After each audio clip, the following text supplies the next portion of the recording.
uma escada, ali, ó. Ali tu. Agora tu vais passar por aqui. Esse camarada aqui. 92 anos, como é o nome dele? Olha a claridade.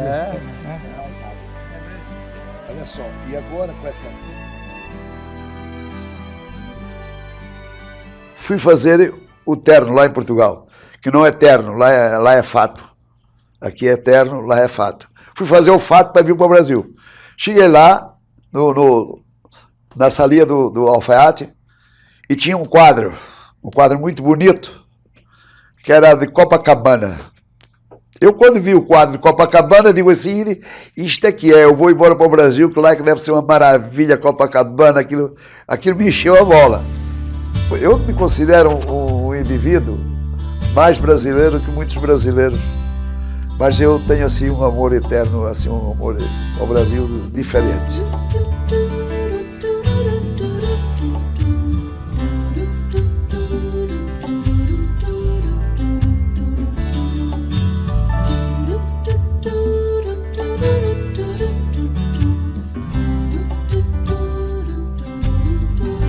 Vindo da região Trás-os-Montes, Antônio de Azevedo Alves, juntamente com outros imigrantes portugueses, desembarcou no cais da Praça Mauá em março de 1958.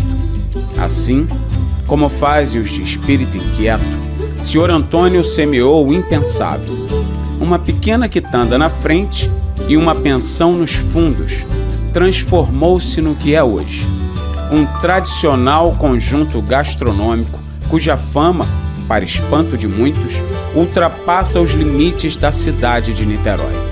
Sr. Antônio e seu Antônio, criador e criatura.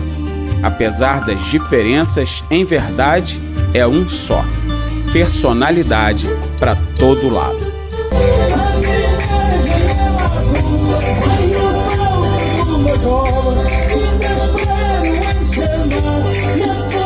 E lá vim eu, todo feliz que eu ia para Copacabana.